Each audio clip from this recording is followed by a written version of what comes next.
Yo, this is the Scarcity Studios YouTube channel. Please don't forget to like, comment, share and subscribe. And our sponsors are Alpha Claims and Hire Birmingham, the leading and best accident management company. Get a replacement car anywhere in 1 hour. I really appreciate you joining me today, and thank you to everybody that watched the London news update yesterday and nearly 100,000 views on that video. We'll have some more London news later today. And please don't forget to turn on your bell for notifications. This story comes from Birmingham, and it's about the murder of Gary Warner, who is 31 years old. He died at Good Hope Hospital after arriving at 5 AM on Saturday, October the 31st, with stab wounds. West Midlands Police said that a 20-year-old man was arrested in Sutton Coldfield on suspicion of murder. Police appealed to anyone that saw a silver Skoda Yeti car that Mr. Warner was taken to hospital in, and has asked them to make contact. They have also urged anyone that's in a vehicle in Stone Avenue, Falcon Lodge to get in touch as well. A GoFundMe page has been set up in Mr. Warner's memory, and it has raised £6,000 in 17 hours.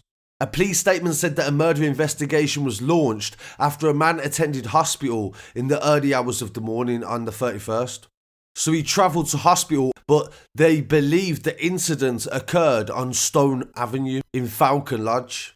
And this is also later on where the man that has been arrested was also from his address. Detective Wes Martin from the homicide team said, "Our thoughts are with the family of the man that has died, and specialist officers are with them at this difficult time. They're appealing for witnesses and urge anyone that's seen the Skoda in the area, especially in the Falcon Lodge area on Saturday morning, to get in touch as they hold vital information about the case." Gary had a lot of friends and family, and some friends have reached out to me to ask me to pay respects to him on the channel. And on the 1st of November, they charged a man with the murder of Gary Warner. Kane Stonehouse, 20 years old, from Stone Avenue in Falcon Lodge, Sutton Coldfield, was arrested last night and will appear at Birmingham Magistrates Court tomorrow morning, charged with the murder of Mr. Warner. Kane has been charged with possessing an offensive weapon in a public place also. Mr. Warner's family have released a statement, and they have said they are devastated at the loss of Gary. He was a kind, loving brother, son, nephew, uncle and friend. He had a zest for life, and everyone who knew him loved him. They want to thank all their family and friends and everyone that supported them through the investigation. And the police are still appealing for the Skoda Yeti that was seen in the area at that time as well. So I send my condolences to the family of Gary Warner. And video that we posted on Instagram shows everybody that gathered together on the 1st of November to celebrate his life and pay respects to him in the local area of Sutton Coldfield. They gathered outside of a shop on a local bit of green space, and they set off fireworks and made a shrine for Gary in the middle of that area.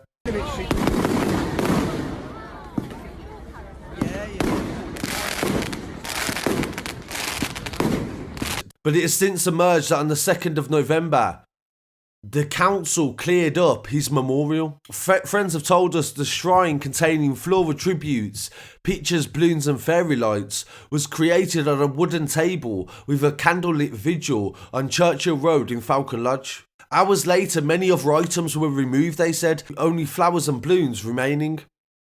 A picture showed that council workers were actually seen taking it apart. And Birmingham City Council has apologised over the mistake and says that crews would not knowingly have took it away. The council spokesman said they apologise for the distress and the concern caused to the local community. And they said that their cleaning crew was not initially clear that it was a memorial. Candles and a pumpkin were on the table, and there was cans and bottles strewn around the area, around the sacks and dumped waste and used fireworks. The crew that were dealing with the cleaning up after the Halloween party are truly sorry for any upset caused. If they had known that it was a memorial, they would not have done what they did. Taking to Facebook, a woman called Crystal Tully said, "It was very clear what it was, but the fact they have admitted their faults and accepted it, we are okay with. How could they not have noticed that this was a memorial? That's virtually impossible unless you're totally stupid." Sounds to me like they know they messed up and they're trying to blame it on the rubbish that was left behind. So it's a devastating story coming from Birmingham on Halloween, and there's a lot more news that we do have as well from the weekend. So I send my condolences to his family, and I'll be back again very shortly with some more news. Rest in peace, Gary Warner.